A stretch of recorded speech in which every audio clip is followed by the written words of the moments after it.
Assalamualaikum warahmatullahi wabarakatuh.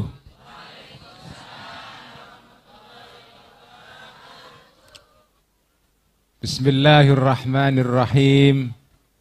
Alhamdulillahi rabbil alamin.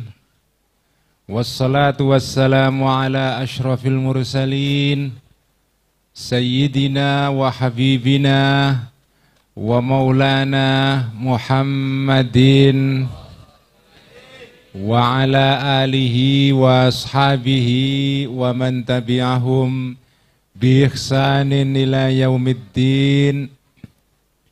Rabbi shrah li sadri wa yassir li amri wahlul 'uqdatam min lisani yafqahu qawli, amma ba'd.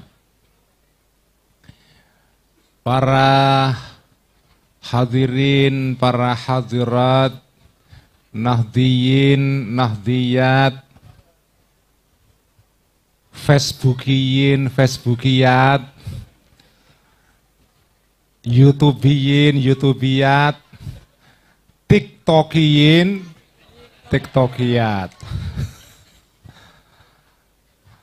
Wabil khusus yang saya hormati dan kita hormati semuanya, Rois Syuriah, pengurus cabang Nahdlatul Ulama Kota Depok, Kiai Haji Dr.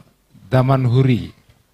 Semoga Allah memberikan panjang umur kepada beliau, memberikan kesehatan kepada beliau. Yang saya hormati Ketua PCNU Kota Depok, Kiai Haji Ahmad Solehan, belum datang orangnya. Sudah datang ya. Ini Ketua NU yang agak kurang sopan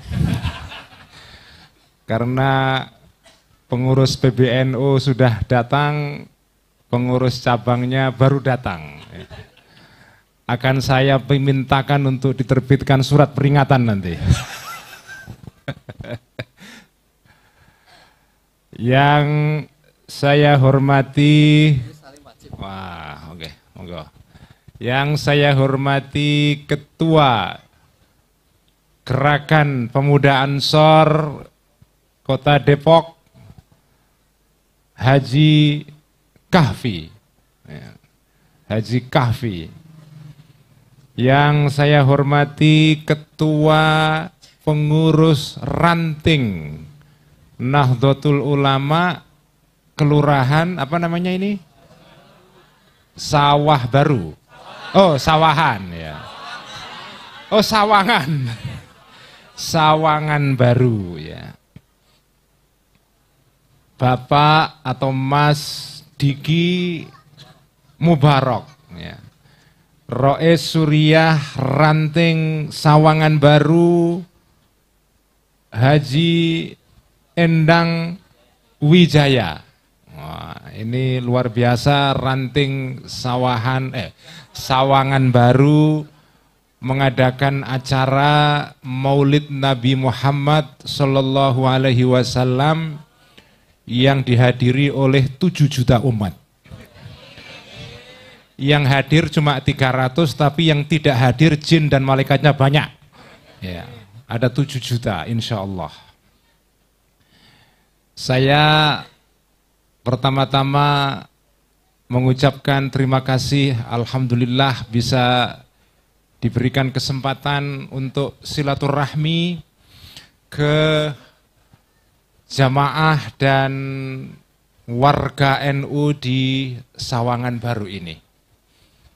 Tadi saya diceritai oleh Ketua Ranting, Mas Diki Mubarok ya. Ini di Ranting Sawangan Baru sudah ada pengurus anak ranting di tingkat RW, di 10 RW. Tepuk tangan untuk Ranting Sawangan Baru ini, luar biasa. Dan saya investigasi juga, ya, katanya di seluruh kota Depok ini sudah ada pengurus-pengurus tidak saja di tingkat ranting, yaitu di tingkat kelurahan ataupun desa, tetapi hampir di semua anak ranting atau RW itu sudah ada pengurus-pengurus NU. Luar biasa. Ini adalah perjuangan Kiai Ahmad Solehan yang memimpin NU di Kota Depok. Beliau ini memang potongannya ya kurang meyakinkan, ya. Kurang meyakinkan. Tapi kerjanya sangat meyakinkan, dan kalaupun jadi wali kota juga kayaknya layak ini ya. Cuma tasnya nggak ada isinya, itu aja masalahnya itu ya. Kalau kemampuan insya Allah lebih dari cukup Kiai Alex Solehan ini. Alhamdulillah, tsumma alhamdulillah, NU Nahdlatul Ulama di Kota Depok ini sekarang hidup. Sekarang berkembang hidup sekali. Alhamdulillah, karena tidak di semua daerah, ya, ibu-ibu, bapak-bapak, ada pengurus-pengurus NU sampai di tingkat ranting. Jadi kepengurusan Nahdlatul Ulama itu dimulai dari tingkat pusat, namanya adalah pengurus besar Nahdlatul Ulama. Ketua umumnya adalah Kiai Haji Yahya Khalil Stakuf, kemudian kiai yang menjadi pemimpin dan panutan seluruh warga NU itu adalah namanya Rois Am, pengurus besar Nahdlatul Ulama, sekarang dijabat oleh namanya Kiai Haji Miftahul Akhyar. Kemudian di tingkat provinsi itu ada pengurus NU namanya pengurus wilayah. Di seluruh provinsi Indonesia sudah terbentuk pengurus-pengurus NU di tingkat wilayah.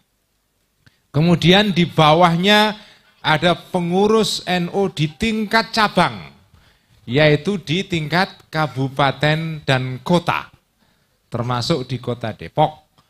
Kemudian di bawahnya ada kepengurusan NU di tingkat kecamatan, namanya MWC, ya, Majelis Wakil Cabang Nahdlatul Ulama, itu namanya kepengurusan MWC NU. Ketua MWC di sini kecamatannya namanya apa? Sawangan, ya. Siapa ketuanya? Pak Alex? Haji Saiful datang hari ini? Oh, ada acara sendiri. Ya, ada kepengurusan di tingkat kecamatan, kemudian ada kepengurusan di tingkat desa dan kelurahan. Namanya pengurus ranting. Di bawah ranting ada namanya kepengurusan anak ranting. Belum ada cucu ranting, belum ada. Ya. Insya Allah nanti kalau sudah penduduknya makin banyak, mungkin nanti bisa diadakan cucunya ranting, bukan hanya anaknya ranting saja. Alhamdulillah, NU Nahdlatul Ulama ini adalah organisasi yang terbesar di Indonesia, bahkan di seluruh dunia Islam. Para hadirin dan hadirat yang dihormati oleh Allah Subhanahu wa taala, dicintai oleh Allah Subhanahu wa taala. Ini kalau ceramah sound sistemnya bagus begini, ini semangat saya itu. Nah, ini NU yang istimewa, karena biasanya acara-acara NU itu sound sistemnya agak kurang bagus.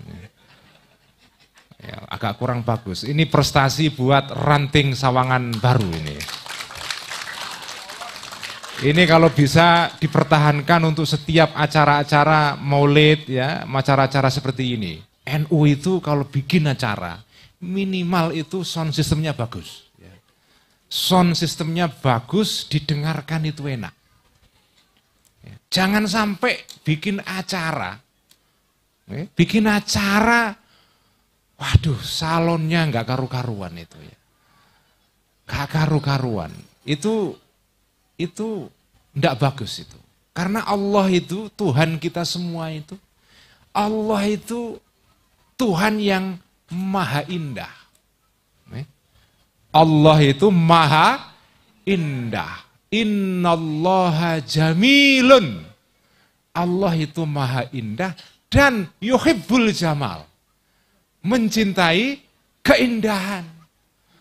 Indah itu macam-macam. Indah itu macam-macam. Pakai skincare indah. Nah, ini ibu-ibu ini tapi kayaknya ibu-ibu ini nggak pakai skincare ini ya. Pakai ya? Atau yang saya enggak lihat ini ya. Pakai skincare itu indah. Pakai minyak wangi indah. Tetapi sound system yang bagus itu juga indah. Makanya Kanjeng Nabi Muhammad Sallallahu Alaihi Wasallam itu senang sekali kalau ada orang Islam baca Quran, suaranya bagus. Suaranya bagus seperti tadi itu. Tadi siapa koriknya itu? Mas Haikal. Wah, suaranya bagus tadi itu. Membaca surah ya, Al-Fatih bagian akhir yang nanti akan saya ulas itu ya. Yaitu menceritakan tentang ciri-ciri orang-orang yang mengikuti Kanjeng Nabi. Tadi dibacakan dengan indah.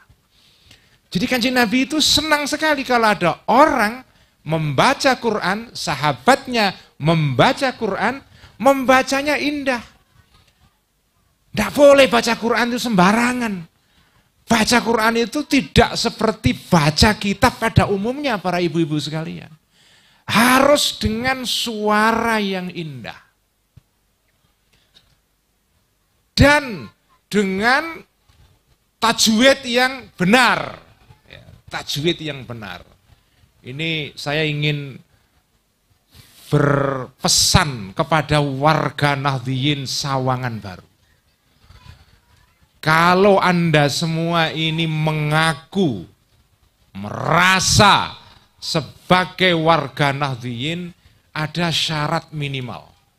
Syarat minimal ini, tidak boleh kurang, tidak boleh dikurangi lagi, nggak boleh diskon. Syarat minimalnya adalah Anda semua minimal bisa baca Quran dengan tajwid yang benar. Itu syarat minimal. Jangan sampai ada warga NU tidak bisa baca Quran. Karena sekarang ini Masya Allah. Sekarang ini ada mahasiswa Universitas Islam Negeri. Nah, ini ada di Depok ini ada universitas, ada UI, itu UI yang swasta itu. Kalau yang negeri itu namanya UIN, Universitas Islam Nahdlatul Ulama, bukan negeri ya, negeri. Itu ada mahasiswa Universitas Islam sudah selesai S1, baca Quran masih beletot-beletot, tidak karu-karuan, tidak boleh itu. Ibu-ibu, bapak-bapak, kalau punya anak, dipastikan minimal bisa membaca Quran dengan benar. Dengan tajwid yang benar dan dengan suara yang indah. Enggak cukup baca Quran hanya dengan tajwid loh. Jadi tajwidnya benar dan belajar melakukan. Belajar melakukan. Harus itu. Enggak bisa membaca Quran itu disamakan dengan baca koran. Enggak bisa. Baca Quran itu harus dengan suara yang indah. Karena Quran ini diturunkan oleh Allah Subhanahu wa ta'ala. Tuhan yang maha indah. Innallaha jamilun yuhibbul jamal. Allah itu indah dan menyukai keindahan. Menyukai keindahan. Nabi kita, junjungan kita, Nabi Muhammad Sallallahu Alaihi Wasallam itu juga Nabi yang menyukai, menyenangi, mencintai keindahan. Mencintai keindahan. Itu Nabi kita. Makanya kalau ada orang Islam kok tidak indah, itu perlu dipertanyakan itu. Ini janjannya, apa janjannya itu ya. Sebetulnya itu dia ini ngikuti Kanjeng Nabi atau tidak? Kalau mengikuti Kanjeng Nabi harus indah. Harus indah. Orang Islam itu harus indah dan dipandang orang lain indah. Nah apa itu? Sumber keindahan itu. Para hadirin dan hadirat, para nahdiyin dan nahdiyat. Sumber keindahan di dalam Islam. Ya, sumber keindahan itu adalah akhlak. Adalah akhlak. Akhlak itu sumber keindahan. Orang itu kalau akhlaknya baik, itu dipandang enak sekali. Kalau diajak berkawan, itu energinya positif. Energinya positif. Ada orang itu yang energinya tidak positif. Orangnya baru datang itu sudah menimbulkan suasana yang tidak enak itu. Pernah enggak Anda semua ini punya tetangga atau kawan atau berinteraksi dengan orang? Ibu-ibu pernah enggak ada orang yang kalau kita berinteraksi dengan dia, kalau dia datang di forum itu rasanya enggak enak itu.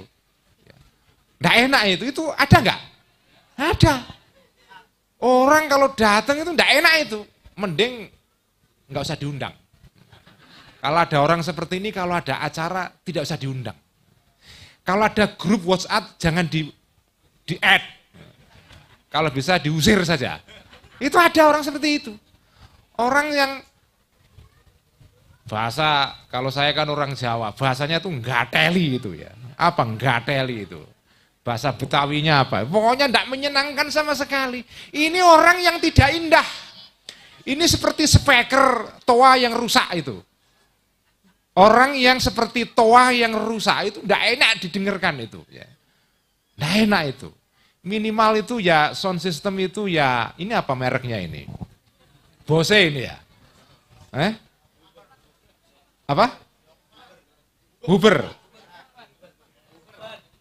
Huber, murah itu. Tahun depan RT Sawangan Baru kalau bisa sudah Bose. Tak doakan ya. Bose, wah kalau Bose itu ibu-ibu ya ceramah kok salonnya Bose itu wah kita nggak bisa berhenti itu, nggak bisa berhenti ngomong terus itu. Saya pernah kayak begitu Pak Solehan ceramah seperti itu di Kudus, di Masjid Menara Kudus itu. Itu masya Allah itu salonnya itu Bose Pak. Ini potongan-potongan ini nggak ngerti itu apa. Bose itu apa itu dan berapa harganya enggak tahu ini ya. Ketahuan kok melongo-melongo saja. Ya biasanya toa-toa soalnya ini potongan toa semua ini ya. Enggak tahu. Bose itu masya Allah itu sound system buatan Jerman. Mahal itu ya. Mahal minimal ya 70 juta lah ya. Tak doakan tahun depan acara Sawangan Baru sudah pakai Bose. Pakai Bose. Kalau enggak mau datang saya. Ya ini begitu. Allah itu maha indah, Rasulnya juga suka keindahan. Nah keindahan itu sumbernya adalah akhlak.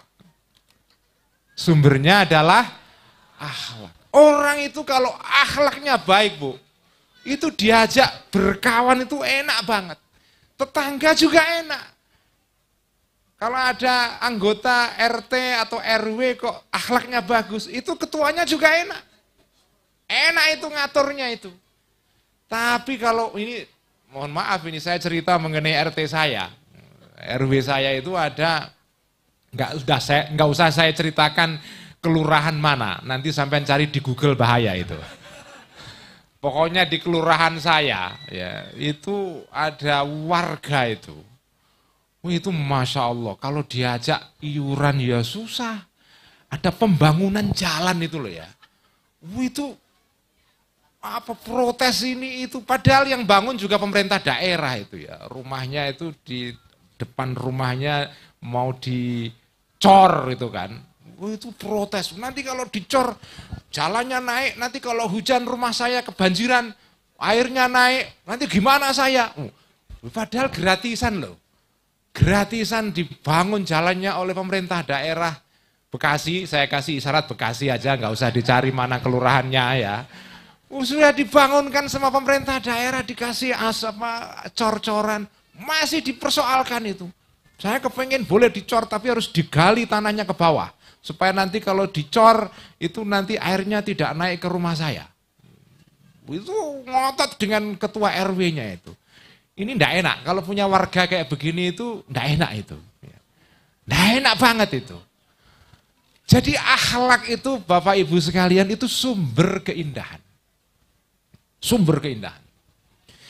Karena itu akhlak ini harus kita miliki. Harus kita miliki. Kalau kita sudah punya akhlak, itu kita ini kalau ibarat speaker atau sound system, itu merek Bose itu. Enak didengarkan itu enak, orang lain mendengarkannya juga enak. Mendengarkan ceramah pakai speaker seperti itu ya enak.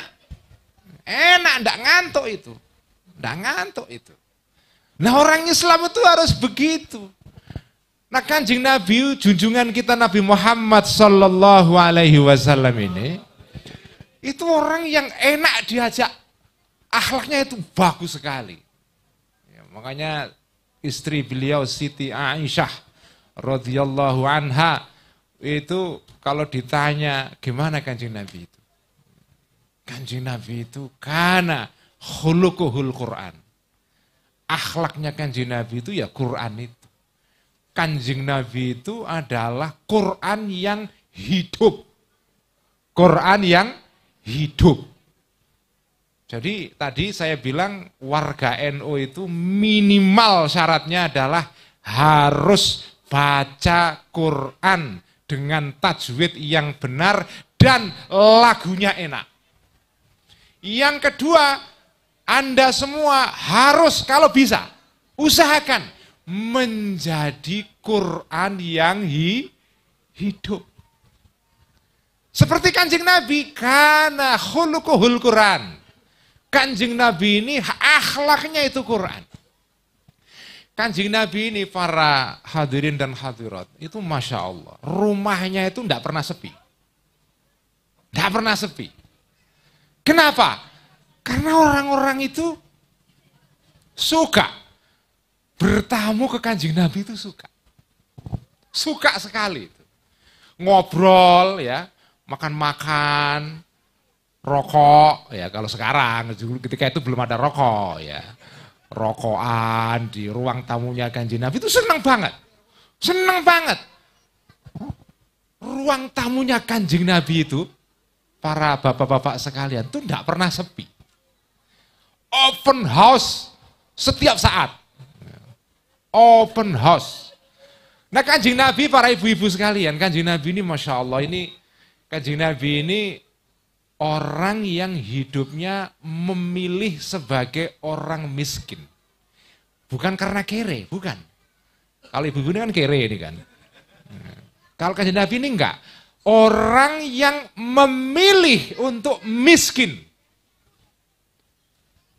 Kanjeng Nabi kalau mau kaya bisa, tetapi memilih hidup sederhana. Karena itu Kanjeng Nabi enggak punya rumah. Kanjeng Nabi itu enggak punya rumah. Untuk dirinya ya, untuk istri-istrinya ada. Tapi untuk dirinya, Kanjeng Nabi tidak punya rumah. Rumahnya Kanjeng Nabi itu di samping masjid. Masjid Nabawi, Masjid Madinah. Ya, ini semua saya doakan yang hadir malam ini bisa ziarah ke makam Kanjeng Nabi Muhammad Sallallahu Alaihi Wasallam. Ya. Mau pakai uang dinas atau uang sendiri nggak penting. Yang penting ziarah ya. Mau ziarah uang dinas, uang apalah kampanye, uang pilkada, terserah pokoknya ziarah ya. Tak doakan. Kanjeng Nabi itu rumahnya itu di samping masjid ibu-ibu. Tidak punya rumah Kanjeng Nabi itu. Kanjeng Nabi itu tidak punya rumah. Jadi kalau nerima tamu nerima tamu itu di masjid. Wong ndak punya rumah, rumahnya itu ya ruangan kecil di samping masjid, disitulah beliau tinggal bersama istri beliau yang paling dicintai setelah Siti Khadijah, yaitu Siti Aisyah. Siti itu artinya Bu, Sayyidati. Ya. Siti itu apa artinya? Sayyidati, artinya bendoro, bendara itu apa? Majikan perempuan. Karena Sayyidati itu artinya pemimpin. Nah, tetapi orang Nusantara itu lesannya enggak berat kalau mengucapkan Sayyidati itu susah itu. Nah, udah Siti gitu saja ya. Apalagi mengucapkan wallahul muwaffiq ila aqwamit thoriq, susah itu ya. Tapi kalau orang NU terutama pengurus-pengurusnya harus belajar.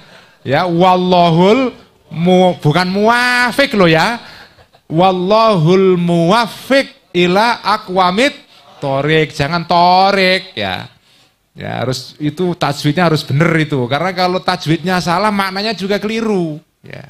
Keliru itu ya. Wallahul muwaffiq ila aqwamit thoriq ya. Ini tapi kalau warga NU enggak usah lah ya. Susah itu ya. Ya tadi itu Sayyidati Siti gitu ya. Siti Aisyah itu tinggal bersama Kanjeng Nabi di ruangan samping masjid itu. Nah Kanjeng Nabi kalau menerima tamu di masjid, wong ndak punya rumah, nerima tamunya di apa namanya di beranda masjid, apa namanya di emper, bukan emperan ya. Masjid itu kan ada dua bagian gitu ya, bagian dalam, bagian luarnya itu apa namanya kalau di sini? Teras. Nah di terasnya masjid itu Kanjeng Nabi di situ. Nah ini saya cerita, ini selingannya. Ini ditiru oleh almarhum Buya Syafi'i Ma'arif, ketua Muhammadiyah. Nah, ini Muhammadiyah ini kawan kita, ya kita harus bersahabat ya. Karena Muhammadiyah itu kakak kita. Karena berdirinya itu lebih dulu. NU berdiri tahun berapa Bu? 26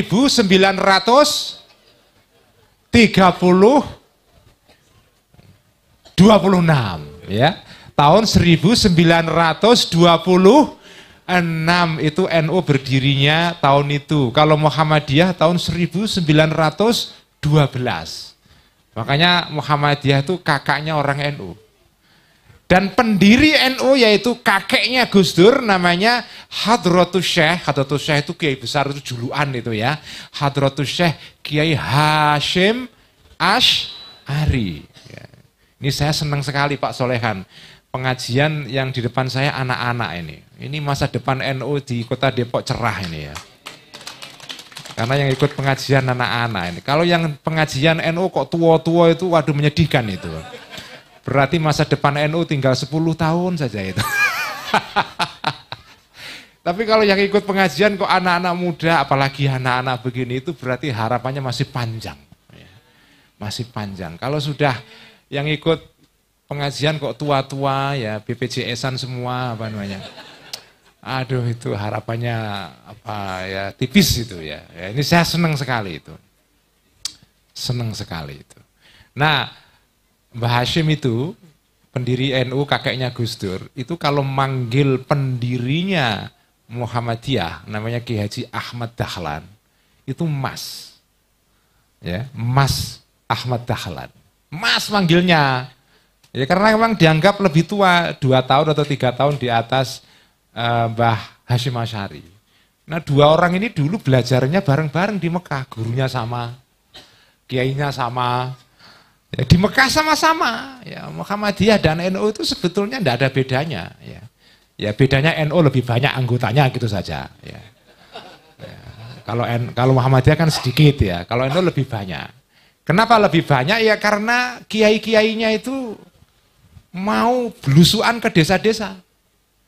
Desa-desa. Nanti saya terangkan itu ya. Bedanya antara kiai-kiai NU dengan kiai-kiai Muhammadiyah. Ya. Dan bedanya kiai-kiai Indonesia dengan kiai-kiai di Arab. Nanti saya akan terangkan itu. Ada bedanya itu. Tadi saya ngomong apa itu ya? Kok lupa saya? Teras, Kanjeng Nabi itu kalau terima tamu di teras itu ditiru oleh ketua Muhammadiyah, ketua umum pengurus pusat Muhammadiyah, Buya Syafi'i Ma'arif yang sudah almarhum, itu kalau terima tamu di teras itu. Saya senang sekali itu karena ingat Kanjeng Nabi saya. Nah Kanjeng Nabi itu ruang tamunya itu rame terus. Rame terus. Sampai Kanjeng Nabi itu kadang-kadang kewalahan menerima tamu itu, sampai kadang-kadang itu sungkan Kanjeng Nabi itu mau ngusir atau menyuruh pergi tamu-tamunya itu Dan tamu-tamunya ini ya seperti banser-banser Depok begitu. Kalau bertamu itu terus duduk lama kali, sudah dikasih makan tidak pulang-pulang. Itu kan cirinya banser begitu ya. Sudah dikasih makan itu tidak pulang-pulang. Ngobrol ya, rokok di situ ya, diskusi macam-macam. Dan Kanjeng Nabi itu memang orang yang suka diajak diskusi. Sampai turun ayat itu. Ada ayat khusus memperingatkan orang-orang Islam zaman Kanjeng Nabi sahabat itu. Jangan ngono lah, jangan begitulah. Kamu kalau bertamu dengan Kanjeng Nabi itu sudah dikasih makan, ya pulang. Ayatnya itu saya lupa ayat lengkapnya, tapi bagian yang saya ingat terus itu la musta'nisina li haditsin. Jangan enak-enakan ngobrol terus di ruangan tamunya Kanjeng Nabi, gara-gara Kanjeng Nabi itu enak diajak ngobrol ya, kemudian ngasih makan terus. Jangan, sudah kasih makan ya pulang. Inna dzalika yu'dzin Nabi. Itu menyakiti Kanjeng Nabi. Kanjeng Nabi kan ya punya istri, kepengen ya kelonan segala, ya Nabi ya kelon juga, wong manusia kok ya. Ya Kanjeng Nabi ya kelonan juga, Bu, ya. Ya jangan dikira kalau Nabi terus tidak kelonan, itu perlu kelonan juga, Nabi itu Nabi manusia ya. Ya Muhammadun basyarun lakal basyari, manusia, cuma tidak seperti manusia kita-kitain, tapi manusia juga. Makan, minum, nikah, kelon, ya. Bercengkerama dengan istrinya, perlu. Lah ini gara-gara sahabat yang bertamu berjam-jam, Kanjeng Nabi kemudian tidak bisa kemudian menggauli istrinya sampai turun ayat itu. Tapi apa artinya ini? Kanjeng Nabi itu orang yang akhlaknya indah. Diajak ngomong itu enak sekali. Makanya sahabat itu setiap saat kalau ada apa-apa selalu sowan atau pergi berkunjung silaturahmi ke rumahnya atau ke masjid yang merupakan rumah Kanjeng Nabi. Itu saya jadi ingat kiai-kiai di Jawa dan di Nusantara pada umumnya, terutama di Jawa. Kiai-kiai kita itu kan tidak ada kiai-kiai itu kok kayak dokter kiai terima tamu dari jam 4 sampai 5 sore, kan tidak ada itu ya. Kalau ada kiai kok mempunyai office hour, jam kantor itu ya, terima tamu jam 9 pagi sampai jam 12, itu namanya dokter. Kalau kiai tidak begitu, kiai itu ya ruang tamunya terbuka setiap saat, open house setiap saat, karena niru Kanjeng Nabi memang, kan begitu itu Kanjeng Nabi itu. Dan itu diikuti oleh para ulama-ulama kita dan para kiai-kiai kita itu, tidak semua sih ya, ada kiai-kiai itu kalau disowani, dikunjungi itu ibu-ibu, itu enak sekali diajak ngomong, enak sekali. Saya nggak tahu kalau saya kira di di daerah Depok sini saya tidak tahu contohnya siapa, Kiai Solekan. Kiai Damanhuri. Nah, Kiai Damanhuri di contohnya ini. Nah, ini kiai yang mengikuti teladan Kanjeng Nabi. Sampean mau berkunjung ke rumah beliau jam berapa saja, insya Allah diterima. Ya. Soal diberi makanan atau tidak itu urusan kedua itu ya. Tapi insya Allah diterima. Jam berapa saja. Itu begitu. Ulama itu mengikuti teladan para nabi-nabi ini. Karena ulama itu memang al-ulama'u warathatul anbiya. Kanjeng Nabi itu tidak punya pewaris. Karena Kanjeng Nabi itu tidak punya anak laki-laki. Tidak punya pewaris dalam pengertian pewaris yang mewarisi kepemimpinan Kanjeng Nabi itu tidak ada, karena Kanjeng Nabi tidak memiliki anak laki-laki. Nah di Arab itu nasab atau silsilah itu menggunakan jalur laki-laki. Karena Kanjeng Nabi ini tidak memiliki anak laki-laki. Putra beliau laki-laki meninggal pada saat masih kecil, maka Kanjeng Nabi ini tidak punya anak laki-laki. Punya Kanjeng Nabi itu hanya putri, anak perempuan satu-satunya yang masih hidup pada saat Kanjeng Nabi sudah wafat. Itu masih ada satu anak putri, yaitu namanya Siti Fatimah Az-Zahra. Itu. Nah, Kanjeng Nabi itu ya sebetulnya kalau menurut standar orang Arab itu ya nasabnya itu putus. Putus. Karena tidak punya anak laki-laki. Makanya kalau sekarang ada ribut-ribut soal nasab-nasab itu ya begitu. Ya. Begitu itu. Ya. Kanjeng Nabi tidak punya anak laki-laki, yang ada anak perempuan. Anak perempuan itu, tidak punya anak laki-laki. Nah, Kanjeng Nabi punya pewaris. Pewarisnya bukan pewaris nasab. Jadi waris itu, ibu-ibu dan bapak-bapak, waris itu ada dua jenis. Ya, silsilah nasab itu ada dua jenis. Dalam bahasa Arab itu ada nasab, ada hasab.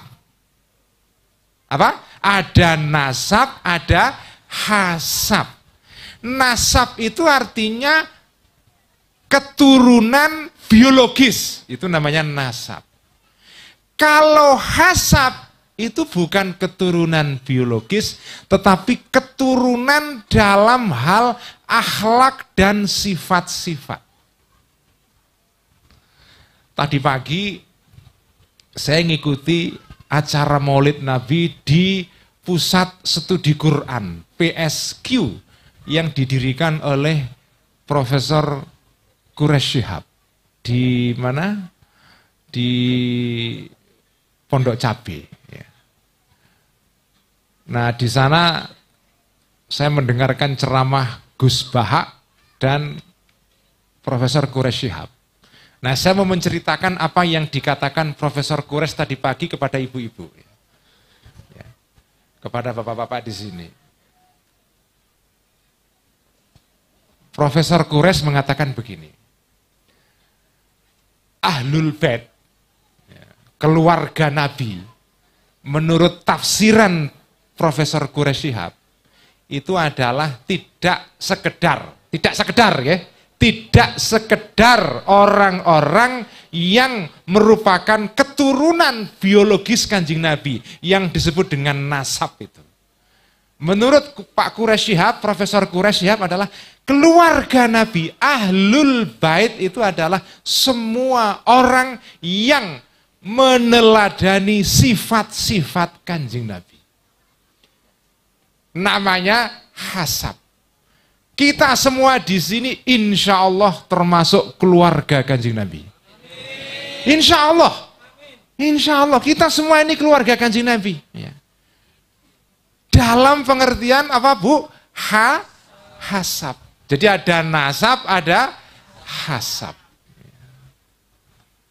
Makanya ada sholawat karangan Al-Imam Abul Hasan Asy-Syadzili, pendiri Thariqah Syadziliyah.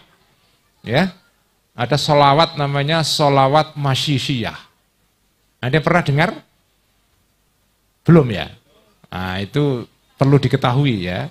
Penting diketahui oleh para warga Nahdliyin dan Nahdliyat di dalam tradisi umat Islam, ibu-ibu bapak itu ya. Sholawat itu macam-macam. Sholawat itu macam-macam Bu ya. Sholawat itu ada sholawat nariyah, sholawat api. Wah, ini kalau sedang ada kegentingan, nah ini bacanya sholawat nariyah Bu ya. Genting itu bukan artinya jenengan pinjol apa pinjam online terus punya cicilan, itu bukan itu ya. Itu kalau punya cicilan kreditan BRI ndak usah baca sholawat nariyah itu ya. Kebesaran ya. Kebesaran itu ya. Ada sholawat namanya sholawat nariyah. Ada sholawat namanya sholawat Al-Fatih. Allahumma salli ala Sayyidina Muhammadinil Fatihi lima ughliq, ya. Al-khatimi lima sabaq, nasiril haqqi bil haqq, al-hadi ila siratikal mustaqim, ya. Itu namanya solawat al-fatih yang merupakan solawat ciri khas Thariqah Tijaniyah. Nah, kalau Thariqah Syadziliyah itu ada selawat yang merupakan kekhasan Thariqah ini, namanya selawat Masyisiyah, yang ditulis oleh ulama besar dari Maroko, tetapi kemudian wafatnya di Mesir, namanya Syekh Abdul Hasan Asy-Syadzili. Ya, Thariqahnya namanya Thariqah Syadziliyah. Itu ada salawatnya, Bu, namanya Masyisiyah. Dalam salawat itu dikatakan, Allahumma alhiqni binasabih wa haqiqni bihasabih. Oh, ada dua. Allahumma alhiqni binasabih. Ya Allah, ya Tuhanku, sambungkanlah aku dengan nasabnya Kanjeng Nabi. Walaupun aku ini bukan nasab secara biologis, tapi sambungkanlah aku ya Allah dengan nasabnya Kanjeng Nabi. Wa haqiqni bihasabih. Ya Allah, jadikan aku ini orang yang mengetahui hakikat, mengetahui kebenaran, karena bihasabih, mengikuti sifat-sifat Kanjeng Nabi. Nah, ini kalau menurut Profesor Quraish Shihab, ya, itu keluarga Nabi, Ahlul Bait itu ada dua. Ada Ahlul Bait Nasab, ada Ahlul Bait Hasab. Insya Allah warga NU di Sawangan Baru ini keluarga Kanjeng Nabi semua secara hasab. Ya, insya Allah. Jenengan semua ini tadi ada Simtud Duror enggak tadi? Ada baca, ada ya? Wah, itu baca sirah atau sejarah Nabi dengan membaca Simtud Duror Barzanji, itu tanda kecintaan kita kepada Kanjeng Nabi Muhammad sallallahu alaihi wasallam. Para hadirin dan hadirat, ini sudah jam 3 malam. Ya, saya tidak bisa berpanjang-panjang, tapi saya mau menerangkan, ya, ayat yang dibaca oleh Qori tadi, yang suaranya indah tadi. Itu yang saya harapkan anak-anak, ibu-ibu ini semuanya ini ya, belajar membaca Quran dengan indah. Ya, harus diajari itu. Ya. Wah, sekarang YouTube sudah banyak sekali itu ya, tilawah-tilawah yang indah itu. Itu biasakan ibu-ibu kalau pagi-pagi sebelum memutar dangdut itu kalau bisa dimulai dulu dengan tilawah lah ya. Ya, habis sholat subuh ya, itu jangan langsung dangdutan ya, jangan langsung ya itulah ya, dangdut koplo. Itu ya boleh, tapi kalau sudah siang-siang lah. Kalau pagi itu anak-anaknya itu dimulai hari itu dengan mendengarkan Al-Quran, bacaan tilawah yang indah. Itu dibiasakan Bapak-bapak, ya. Setelkan itu. Setelkan, kalau bisa belilah sekarang banyak sekali itu kok speaker-speaker yang kecil-kecil itu yang murah-murah itu kan. Ya, ini kan saya tahu warga NU masih kelasnya murah-murah ini kan. Ya, yang harga 200.000, 300.000 kan banyak itu kan, JBL atau apa? Kalau Bose janganlah itu ya. Itu Haji Kahfi boleh itu. Tapi kalau yang ini ya JBL cukup ya. Oppo gitu ya. Nah, itu beli salon kecil itu ya, pakai Bluetooth, setel YouTube pagi-pagi itu dimulai ibu-ibu Quran. Tilawah Quran, cari Qori yang indah. Cari Qori yang indah, banyak sekali, cari yang indah. Dan kalau bisa jangan pindah-pindah, cari Qori satu yang jenengan suka, pilih satu itu istiqomah. Jangan pindah-pindah. Nanti kalau pindah-pindah, anak ibu-ibu ini nanti nggak mengenali suara. Jadi cari satu Qori, dipilih, disetel setiap hari. Supaya anak-anak bapak-bapak ini nanti kenal suara qori ini, bisa meniru. Kalau dipindah-pindah nanti susah nirunya. Cari satu qori kemudian disetel setiap hari.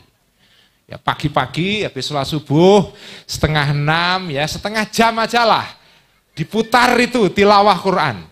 Ya, setengah jam. Nah setelah itu bolehlah mau nyetel apa saja boleh. Ya. Nah kalau saya sarankan karena ini qori yang didengarkan oleh para kiai-kiai kita dulu. Ini qori lama tapi tidak keharusan ya. Ada 2 qori yang merupakan qori yang dulu didengarkan oleh para kiai-kiai kita dulu. Ya. Guru Mughni, Guru Syafi'i Azami itu pasti mendengarkan ini semua. Saya yakin itu. Pertama nanti dicari di YouTube. Namanya adalah qori ini tilawahnya namanya adalah Syekh Mahmud Khalil Al-Khusori. Mahmud Khalil Al-Khusori. Ya, itu yang pertama. Yang kedua adalah Syekh Abdul Basit. Ya, Muhammad Abdul Basit. Itu terkenal sekali. Nah, kalau bisa itu ya karena ini bukan apa-apa, ini untuk meneruskan tradisi kiai-kiai kita dulu kalau mendengarkan Quran yang indah bacaannya itu melalui 2 qori ini. Ini qori klasik, ya, qori klasik. Tapi kalau mau milih yang lain monggo Imam Sudes, Huzaifi monggo. Ya. Ya. Tapi kalau bisa pilih satu qori yang indah yang sampean cocok. Setiap hari sampean perdengarkan, terutama kalau jenengan punya anak-anak seumuran kayak gini-gini ini. Karena ibu-ibu, anak-anak itu, ini kata para ulama, hadis itu ada hadisnya itu. Mathalul ladzi yata'allamu, ini kata Kanjeng Nabi ya. Mathalul ladzi yata'allamu fis sighari kannaqshi 'alal hajari. Perumpamaan orang yang belajar ketika masih kecil itu seperti ngukir di atas batu. Kalau orang belajar sudah tuwek-tuwek kayak ibu-ibu ini, ya, belum tuwek lah Bu ya, mohon maaf ini ya. Masih muda-muda ini kok ya. Kalau yang sudah tua belajar, wa mathalul ladzi yata'allamu fil kibari itu kannaqshi 'alal ma, seperti mengukir di atas air. Lu ngukir kok di atas air itu kan orang gila itu kan. Ngukir itu ya di kayu atau di batu. Nah belajar pada umur-umur seperti ini itu seperti orang ngukir di atas batu. Itu kalau sudah melekat, tidak akan hilang sepanjang hayat. Karena itu ibu-ibu, mumpung masih kecil, kalau sudah punya anak-anak kecil pada umur SD, SMP, SMA, itu masih bisa diperdengarkan ayat Quran, bacaan yang indah setiap hari. Nah, saya mau bahas ayat yang dibaca oleh qori tadi itu ya, dalam surat Al-Fatah. A'udzubillahi minasyaitonir rajim. Muhammadun. Nah, kita baca dengan indah ya. Nah, gimana? Kita tilawahkan coba ya. Muhammadun Rasulullah walladzina ma'ahu asyidda'u 'alal kuffari ruhama'u bainahum. Allah تراهم ركعا سجدا يبتغون فضلا من الله ورضوانا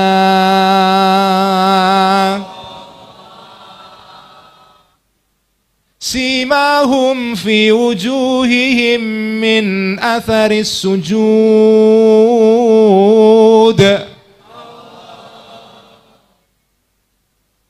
Ini ayat menjelaskan tentang orang-orang sahabat-sahabat yang mengikuti Kanjeng Nabi.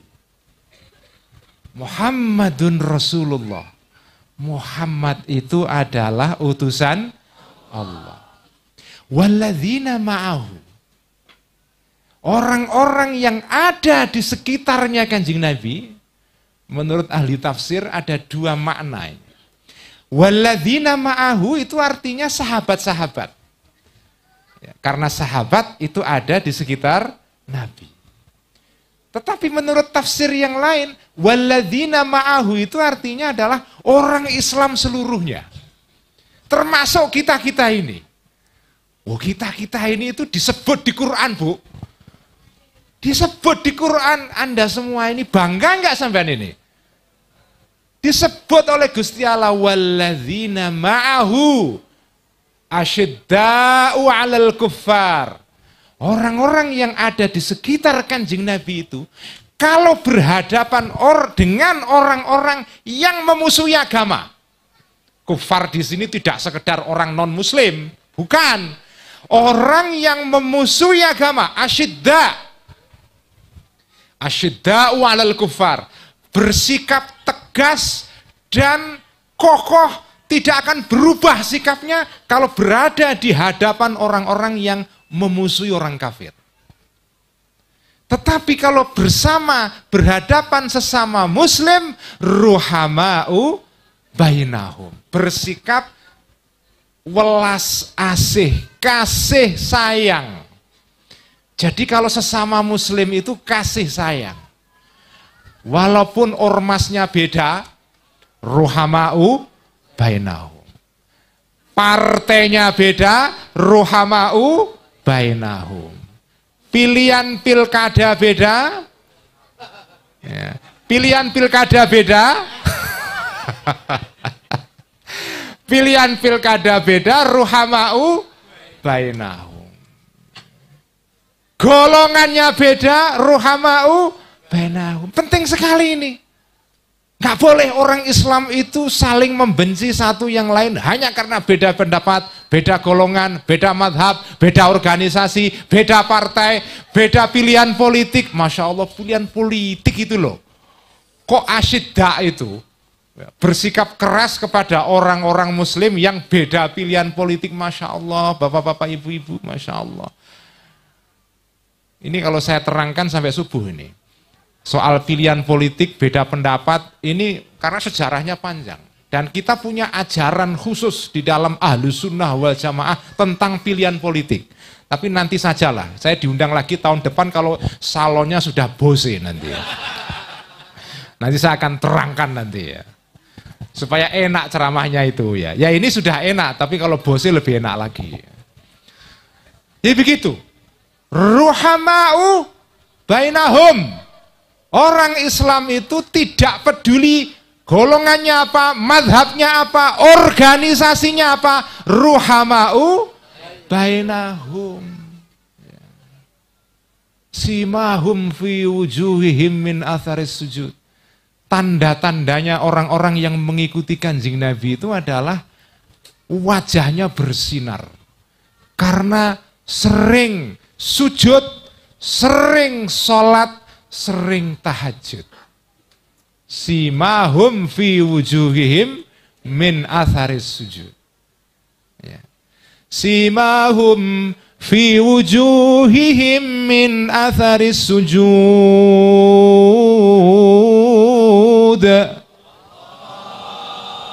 Dzalika mathaluhum fil Taurah.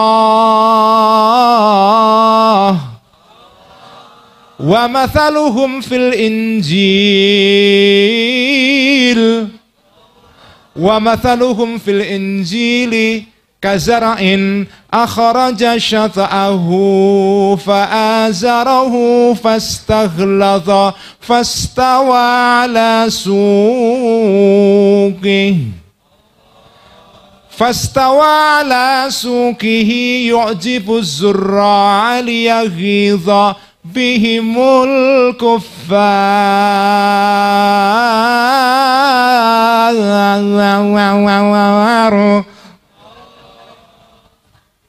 Wa'adallahu alladhina amanu wa 'amilus solihati minhum maghfiratan wa ajran 'azima.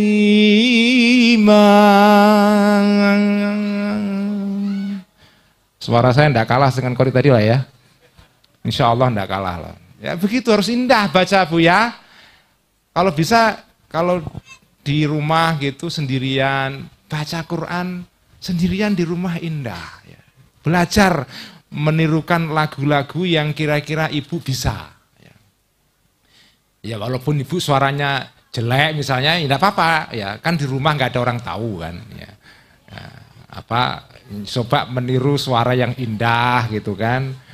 Ya daripada menirukan dangdutan tidak jelas gitu kan, ya, mending baca Quran yang indah itu. Nah ini, dzalika mathaluhum fit Taurah. Itulah perumpamaan orang-orang yang mengikuti Kanjeng Nabi kalau di dalam kitab Taurat, yaitu kitabnya orang Yahudi. Jadi di dalam kitabnya orang Yahudi itu ada penggambaran tentang orang-orang yang mengikuti Kanjeng Nabi Muhammad sallallahu alaihi wasallam, yaitu orang-orang yang wajahnya bersinar karena sering sujud. Nah, kalau di dalam kitab Injil, kitab Bible, kitabnya orang Kristen, itu digambarkan begini. Wa mathaluhum fil Injil kazar'in. Orang-orang yang mengikuti Kanjeng Nabi itu, para Bapak Ibu sekalian, itu diperumpamakan, diserupakan dengan kazar'in. Ini kalau menurut kiai saya, almarhum Kiai Maimun Zuber, almarhum dari Sarang Rembang, Jawa Tengah, ini salah satu tokoh besar NU dan juga salah satu tokoh besar Partai P3, namanya Kiai Maimun Zuber. Ya, itu makamnya di makam Ma'la di Mekah. Itu satu-satunya makam di Ma'la yang ada namanya. Tidak ada, di Saudi itu tidak boleh makam ada namanya, itu dilarang. Karena dianggap bid'ah. Ya. Makam itu tidak ada, bahkan tidak ada nisannya, itu tidak ada. Itu kalau di Saudi. Satu-satunya makam, kalau ini nanti, ini semua saya doakan semua bisa umroh nanti ya. Bisa haji, bisa umroh, bisa ziarah ke Makkah, Madinah, dan ini karena saya tahu semua ini warga NU, warga Nahdliyin, nanti kalau ibu-ibu kebetulan dapat rezeki dari Allah bisa umroh, usahakan ziarah kedua makam. Kalau di Mekah namanya makam Ma'la, kalau di Madinah namanya makam Al-Baqi'. Ya.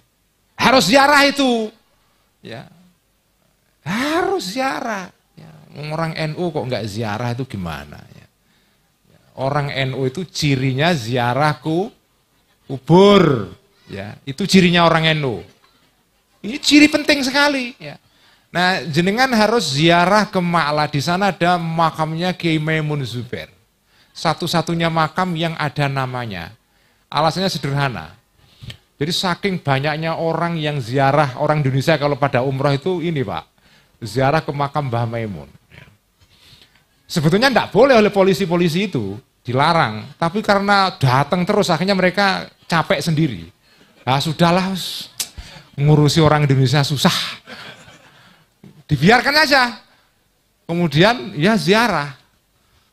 Nah, yang tukang nyapu di makam Ma'la itu bukan orang Depok atau orang Sawangan, bukan. Itu orang Bangladesh. Nah orang Bangladesh ini senang sekali. Kalau ada orang Indonesia datang masuk gerbang pintu Ma'la itu langsung Maimun.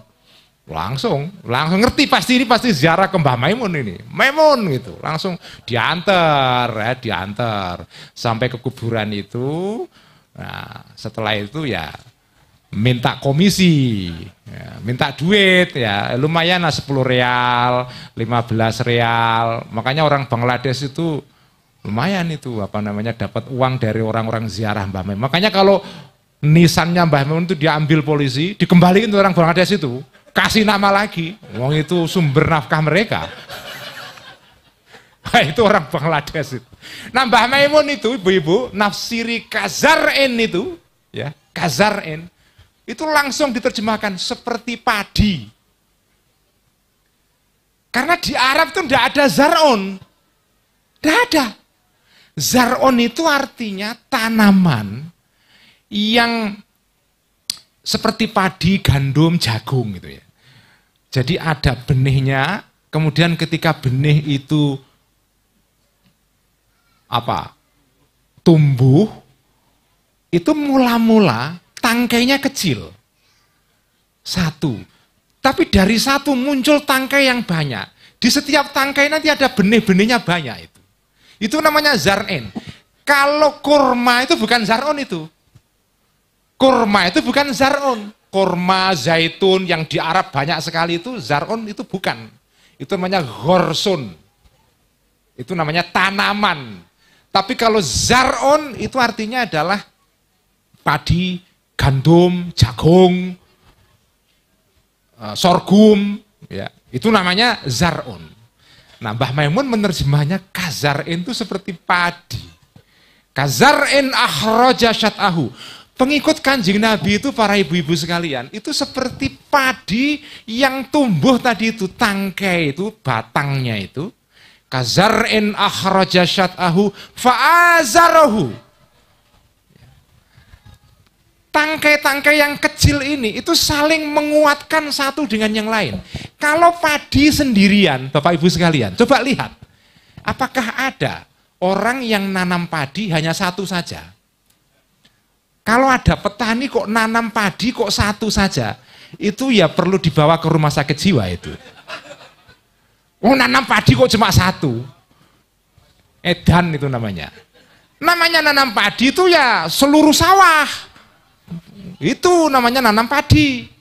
Nah, setelah tumbuh, ini tangkai satu yang kecil ini saling memperkuat. Fa'azarahu fastawa. Karena saling memperkuat kemudian lurus tegak. Fastaghlazah kemudian menjadi kuat. Fastaghlazah fastawa ala suqihi yu'jibuz zurra. Membuat petani-petani pada kagum semua. Senang. Si petani, para ibu bapak sekalian, saya nggak tahu di sini ada petani nggak ya? Ada? Haji Kahfi petani nggak? Haji Makmur, ya. Berapa hektar tanahnya? 10 hektar ada? Petani itu ibu-ibu, ini saya nggak tahu ibu-ibu kayaknya nggak ada. Ini wajah-wajah bukan wajah-wajah petani ini ya. Ini wajah pedagang semua ini ya. Petani itu tidak ada yang membuat mereka bahagia selain melihat padi-padinya tumbuh subur. Kalau sudah tumbuh subur kemudian menguning, Masya Allah, itu kebahagiaan yang luar biasa. Yu'jibuz zurra liyaghidha bihimul kuffar. Karena tumbuh padi yang subur ini, orang-orang yang nggak punya padi jengkel. Kurang ajar ini sawahnya tetangga saya ini kok ya hijau royo-royo, kuning, padinya banyak, panennya bagus. Saya kena wereng. Wah, ya, hasad pasti. Yu'jibuz zurra liyaghidha bihimul kuffar. Itulah perumpamaan umat Islam di dalam kitab Injil. Makanya Mbah Maimun Zubair Allahu yarham itu mengatakan ayat ini adalah ayatnya orang Indonesia. Ayatnya orang Indonesia. Karena Islam di Indonesia itu mirip seperti padi ini. Cilik-cilik, apa cilik-cilik itu? Kecil-kecil, ya. Kecil-kecil tapi banyak. Banyak.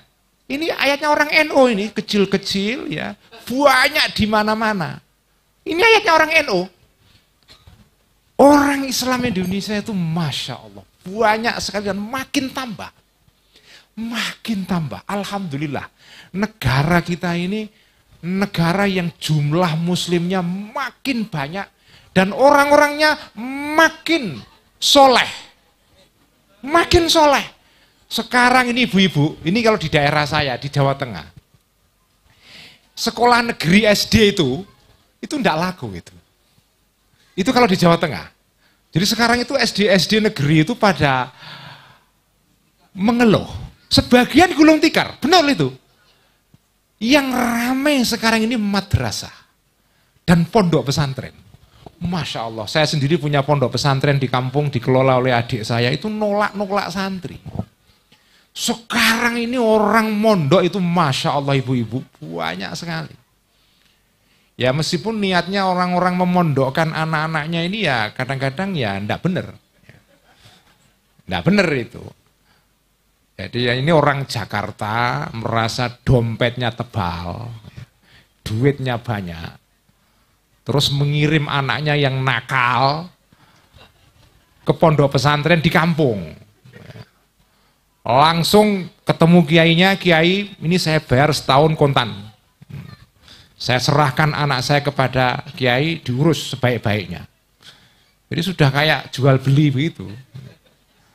Jadi orang-orang Jakarta itu mondokkan anaknya itu sebagian ya motifnya, niatnya itu karena ya sudah nggak mampu mengatasi anak-anaknya yang nakal ini, udah kirim ke pondok saja. Tapi apapun, pondok sekarang ramai sekali. Orang Islam Masya Allah di Indonesia ini Masya Allah.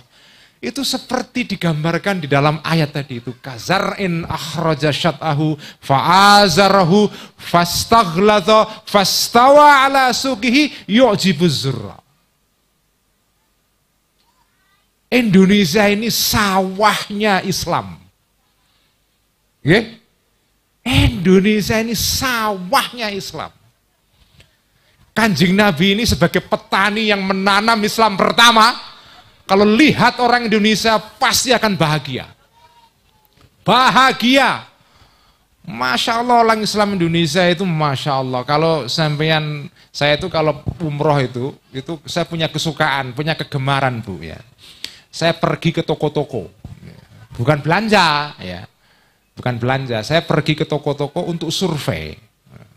Ketemu dengan para pedagang-pedagangnya itu, saya senang sekali itu. Saya ketemu pedagang yang toko-tokonya di sekitar Masjidil Haram di Madinah itu, saya datangi itu. Ya kadang-kadang beli cuma sekedar untuk tidak membuat jengkel pemilik tokonya, ngomong terus nggak beli kan nggak enak ya. Kadang-kadang beli minyak gitu saja ya. Kenapa saya kepingin ketemu mereka? Saya tanya ngobrol-ngobrol tentang gimana Pak, dagangannya gimana, bagus. Ada orang Bangladesh, sudah menjadi penjaga toko, punya toko di dekat Masjidil Haram 36 tahun. Orang Bangladesh, Masya Allah, ya jualan macam-macam. Nah tanya, kamu dari mana? Dari Indonesia. Begitu kalau saya jawab orang Indonesia itu langsung Masya Allah. Orang Indonesia ini orang yang akhlaknya paling baik di dunia. Al-Indonesiun ahsanun nasi akhlaqan wa khuluqan. Itu selalu begitu. Saya ketemu anak muda dari orang Saudi, pemuda Saudi, begitu tahu saya orang Indonesia, dia langsung senang sekali. Ibu saya orang Bogor, bapak saya orang Saudi, ibu saya orang Bogor. Masya Allah orang Indonesia itu Masya Allah. Tidak ada manusia sebaik orang Indonesia. Nggak ada. Saya juga heran, padahal setahu saya orang Indonesia kayak gini-gini aja. Kayak gini-gini aja itu loh. Tapi menurut orang Arab ini, kalian bapak-bapak ibu ini kalau di mata orang Arab, Masya Allah. Orang Indonesia itu kalau umrah itu tertib. Nggak ada sikut-sikutan tuh nggak ada itu. Ya. Bahkan orang Indonesia itu membuat inisiatif-inisiatif yang kemudian ditiru oleh jamaah-jamaah lain itu. Orang Indonesia itu yang punya inisiatif pertama, kalau tawaf itu bersama-sama, terus ada seragamnya. Seragamnya itu kadang-kadang itu loh, selendang kayak penonton bola itu, apa namanya itu? Syal, ya, syal itu. Ini kayak Persija gitu ya. Umroh pakai syal gitu. Seragam, terus ada benderanya. Oh, ada benderanya, terus nanti ada imamnya baca doanya bareng-bareng, dituntun itu ya. Dituntun itu. Tawaf, sa'i gitu. Inna sofa wal marwata min sya'airillah faman hajjal baita awi tamaro fala junaha alaihima ayat tawafa bima. bareng-bareng. Itu kemudian sekarang ditiru oleh orang-orang dari negara lain. Sekarang orang-orang negara lain, orang Afrika itu kalau umroh gitu bareng-bareng tertib. Jadi Indonesia itu trendsetter itu.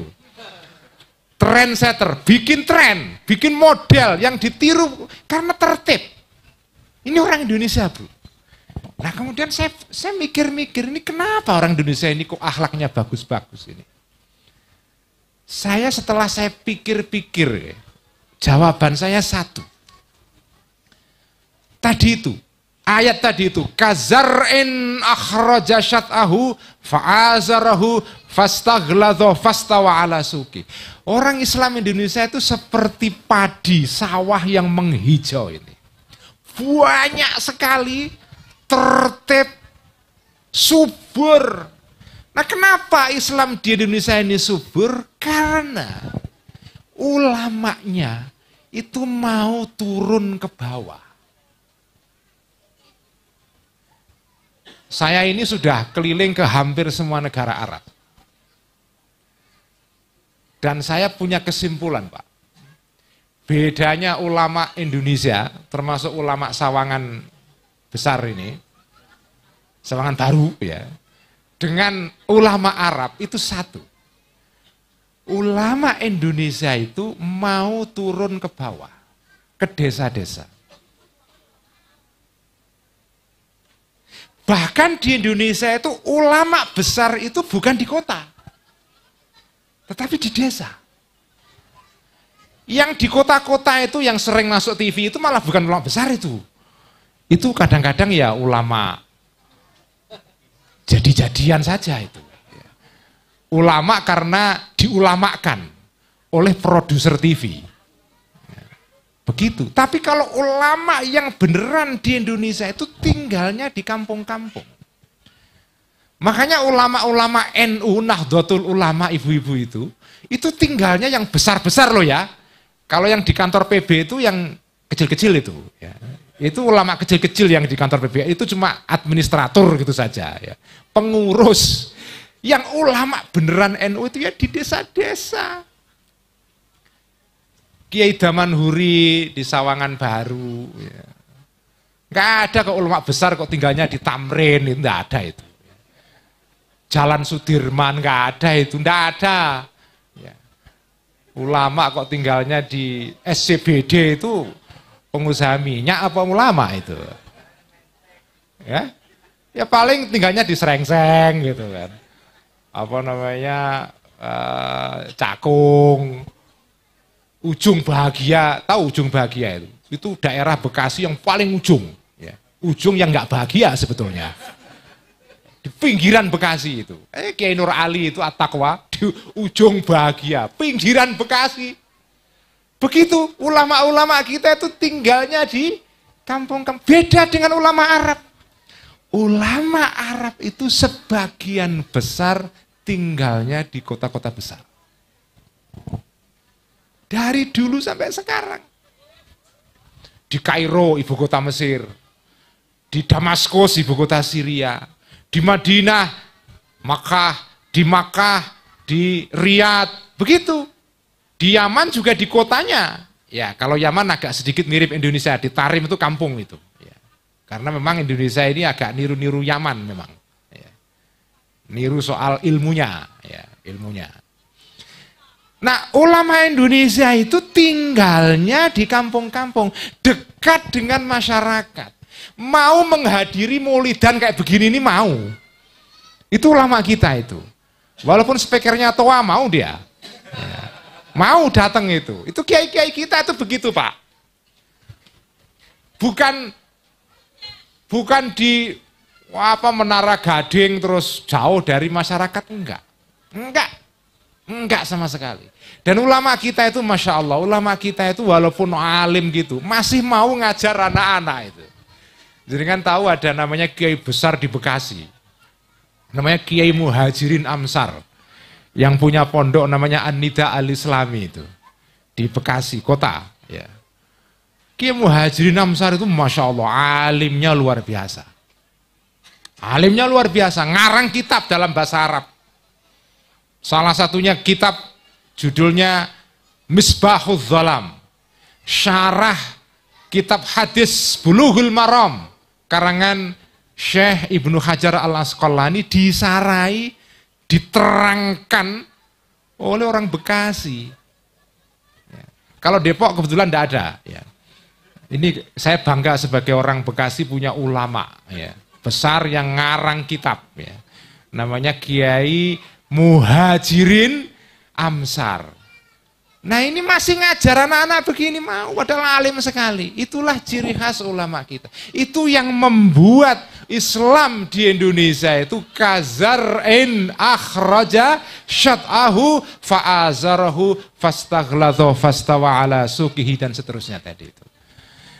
Sekian yang bisa saya sampaikan ngaji Mauludan malam ini. Semoga bisa ketemu di lain kesempatan dengan sound system yang lebih baik, yaitu merek Bose. Ya. Sekian, wallahul muwaffiq ila aqwamit thoriq. Wassalamualaikum warahmatullahi wabarakatuh.